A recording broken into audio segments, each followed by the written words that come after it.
అసలే వాడేది refined oil, రెండోసారి ఆ నూనె పారేయలేక మళ్ళీ దాన్ని వేడి చేసి వాడతారు. సో దీనివల్ల ఏం జరుగుతుంది బాడీలో? ఇంత వింటూ ఉంటాం అది మంచిది కాదని చెప్పి. ఫ్రెష్ నూనె వాడేవా అంటే ఆ ఫ్రెష్గా నిన్నటిదే వాళ్ళు ఫ్రెష్గా వాడాను అంటున్నారు. వాళ్ళు చెప్పింది కరెక్టే, బట్ కాక నూనె వాడిన నూనె మళ్ళీ వాడటం వలన యువర్ ఇన్ఫ్లమేషన్ ఎంత పెరుగుతుంది. As it is your using wrong oil.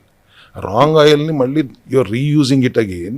ఆశ్చర్యకరంగా చెప్పాలంటే ఈ రీయూజ్ చేసిన ఆయిల్ని బయట మార్కెట్లో, నేను చెప్తున్నా ఇళ్లలో గురించి కాదు, సాయంత్రం పూట వాడేసిన తర్వాత నెక్స్ట్ డే రీయూజ్ చేసిన నెయ్యిని మళ్ళీ అమ్ముతున్నారు.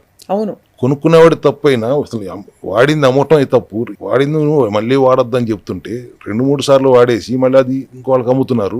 దాంతో మళ్ళీ వాడు ఇంకోసారి అదే పని చేస్తున్నాడు. జీవితాలతో చెలగాటం ఆడుకుంటున్నారు. Food industry has become a mafia ఇప్పుడైతే చెప్పాల్సిందే. అందులో బండిలో తినే ఫుడ్ అయితే ఇంకా దానికి హైజీన్ కూడా అడ్డు అదుపు, అంటే బేసిక్గా ఒక విధమైన ఏ విధమైన గ్యారంటీ ఉండదు. బండి మీద ఫుడ్ అయినా 7 స్టార్ హోటల్ ఫుడ్ అయినా పెద్ద తేడా ఏం లేదు. వాళ్ళు చికెన్ డీప్ ఫ్రీజర్లో పడేస్తున్నారు, మీరు ఆర్డర్ ఇచ్చిన తర్వాత తీసి వండుతున్నారు. ఎప్పటి నుంచి ఉందో ఫ్రిడ్జ్లో అనేది మనకు తెలియదు. చాలా భయంగా ఉంది ఎక్కడికి వెళ్ళి బయటకు వెళ్ళి భోజనం చేయాలంటే.